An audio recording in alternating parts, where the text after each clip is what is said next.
Pour une entreprise comme La Poste qui connaît un profond changement dans ses organisations parce qu'elle est soumise beaucoup plus qu'avant à la concurrence, qu'elle a adapté son appareil de production, notre enjeu principal, c'est de faire en sorte que chaque matin, les 300 000 postiers aient du travail.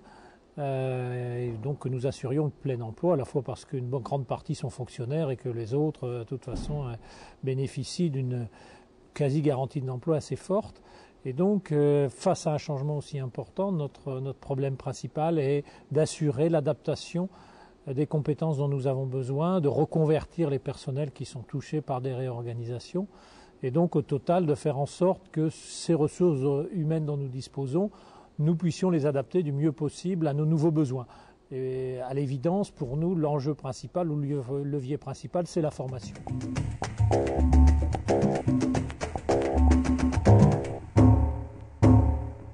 La loi nous a donné une opportunité formidable.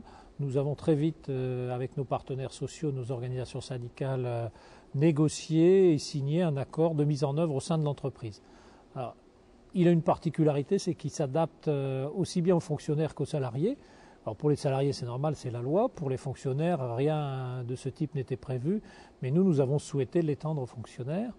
Alors, ce qui nous paraît être le levier de changement de cet accord, c'est de faire en sorte que les postiers eux-mêmes soient responsabilisés dans la définition de leurs besoins en formation. Très souvent, dans le passé, finalement, le manager de proximité n'avait pas forcément intérêt à envoyer son salarié en formation, parce que pendant ce temps-là, il faut le remplacer ou il n'est pas là. Et à l'inverse, le salarié n'a pas toujours envie d'aller en formation parce qu'il ne voyait pas toujours l'intérêt. Donc, souvent un intérêt objectif à ce que les actions de formation ne soient pas suivies en totalité ou pas du tout. Or là, la loi, avec notamment le droit à la formation, responsabilise et donne un véritable droit au salarié. Et donc ça lui fait avoir un regard un petit peu différent par rapport à la formation. Et notamment aujourd'hui, maintenant c'est beaucoup plus lui, enfin où ça commence parce que ce n'est pas encore tout à fait opérationnel partout. C'est lui qui pousse un peu, je dirais, son manager à lui donner de la formation.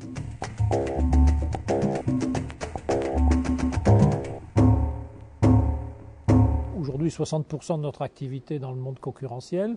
En 2009, c'est 100%.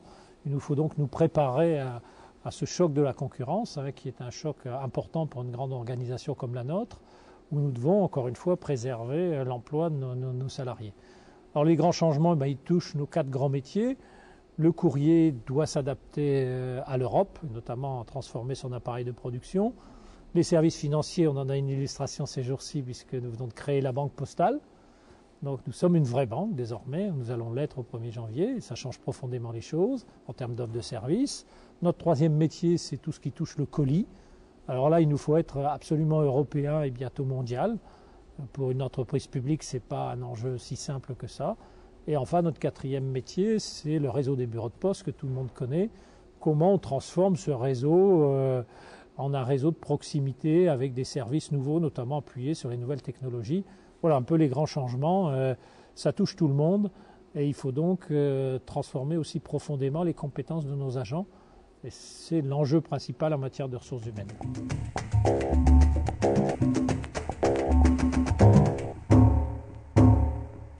Or, dans une structure qui était la nôtre, qui était encore la structure de l'administration française, avec les régions et les départements, avec 5 niveaux hiérarchiques de décision, nous n'étions pas en situation d'être réactifs. Et donc, la première action que nous avons menée avant d'entamer les réformes par métier, ça a été de revoir notre organisation. Et donc, nous sommes passés de 5 niveaux hiérarchiques à 3 niveaux. Nous avons le niveau central, où en gros, je dirais, notamment dans le domaine social, on trouve les accords cadres. Un niveau territorial. Ce niveau territorial, il n'est pas le même selon les métiers. Il est régional pour la banque, il est pluridépartemental pour le courrier, et il est départemental pour le réseau des bureaux de poste. Et ensuite, le 3e et dernier niveau, c'est le niveau des établissements.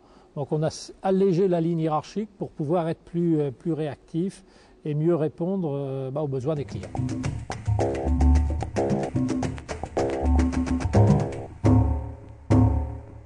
Pour moi, c'est ce qui est un petit peu au cœur de la problématique, c'est de faire en sorte que les salariés eux-mêmes soient intéressés au développement de leurs compétences et à leur formation, et qu'ils soient des acteurs et pas uniquement, je dirais, ou passifs ou même quelquefois un petit peu opposés. C'est-à-dire qu'ils comprennent qu'ils ont leur propre dynamique et qu'aujourd'hui, il faut qu'ils exigent, je dirais, quelque part, cette formation parce que ça doit leur servir à la fois dans l'entreprise et s'ils la quittent ailleurs. Donc je pense que l'un des messages importants, c'est vraiment celui-là, que chacun soit acteur de sa formation tout au long de la vie.